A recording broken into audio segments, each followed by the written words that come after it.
I hope to aspire a biology-related major in university.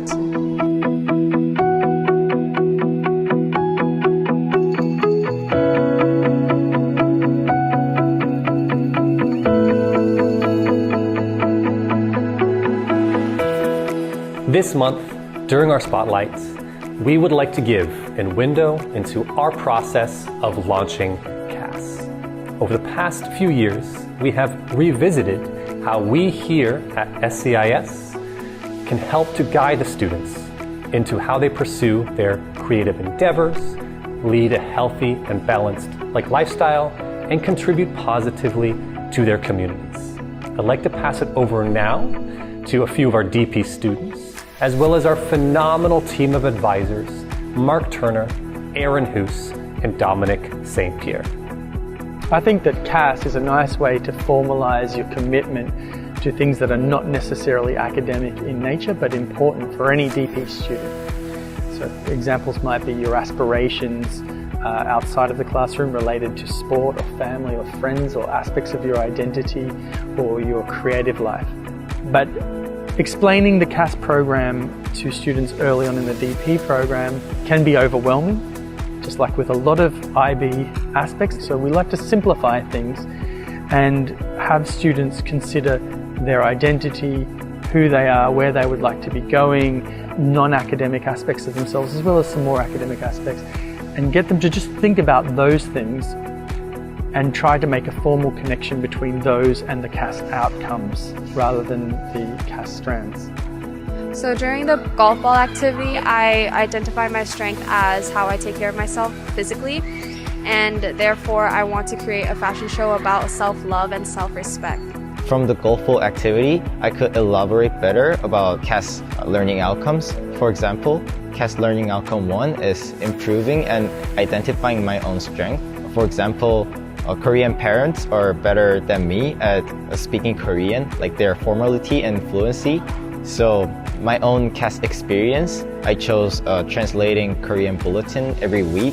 So this can help Korean parents to understand the bulletin better than when it's in English, and it also can improve my own Korean language skill. My golf ball activity that we did in class really helped me identify my strength in media and photography, which is also a link to my CAS project, where I combined with the learning outcome number 6, where I engaged and used my passions in media and photography to raise awareness about the global issue of climate change and air pollution. The golf ball activity that we did in class to prepare for our CAS experiences really helped me organize my priorities and the things that I really want to care about in my life. And it really helped me understand the connection between CAS and our already existing priorities. So CAS is not for making extra credit, or it's not an extra thing you do. It's just finding ways to reflect on things that you already do and things that you already care about, and finding ways to make it a further action in those things. So that's what I learned from the golf ball activities.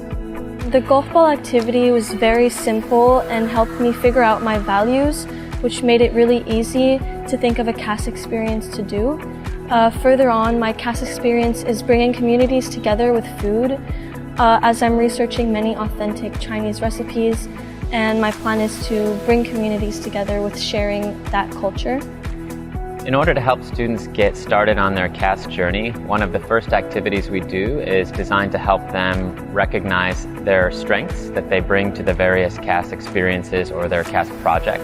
And for this, we use something called the Clifton Strengths Assessment, which is an assessment which taps into what are the intrinsic talents that each student brings to various activities or teams that they become a part of.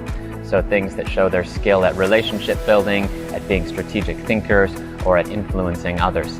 And the whole point is that by having the Clifton Strengths, it gives the kids a vocabulary to talk about what do they add to a project or to an experience. And so our hope is that when a student joins the football team, by having the language to talk about how they are somebody which can be a uniter or somebody who's good at generating ideas, it will give them the vocabulary to think about what is it that they're really adding and what are they bringing in terms of strengths to any project that they're involved in. So my first CAS experience is going to be the Korean Bulletin Translation Club. It connects to one of my Clifton strengths, which is being restorative. It means that I like to face my difficulties and try to overcome those. And since English is not my first language, I would like to face my difficulties when speaking English throughout this club. So for my Clifton strengths, one of my strengths was a developer, which really matches my CAS experience that I'm planning to do. We will try to achieve tangible outcomes like mini lab reports and posters and reflections. And to make this club a very successful CAS experience, it will really require me to have intricate, detailed planning. So I will try to utilize my Clifton strengths to make this successful. So for the Clifton assessment, I found out that one of my strengths is competition, which I can utilize this strength in the next 18 months to provide me motivation to become a better golfer. So one of the really important aspects of us being CAS supervisors, we're not just TOK teachers, but we also help students realize and articulate what are some of the experiences that they've already done in the past or are doing currently, and to be able to express it in a manner that shows that they're connecting to learning outcomes. Another role that we have is to ensure that students feel that they really can push their boundaries and get out of their comfort zone. Probably most importantly, we try to bridge some of these abstract ideas like the IB learner profile or the learning outcomes to concrete real-world situations, which we see in the first CAS interview as an example. So we come back now to what is CAS. There's an expectation to have a portfolio which aims to balance or at least promote development across 3 strands. There are outcomes of which students show evidence and reflect upon. The interview process, along with a wealth of resources, acts as a support system along the way. While this is a personal journey, we look forward to spotlighting the continued growth of the program as a whole.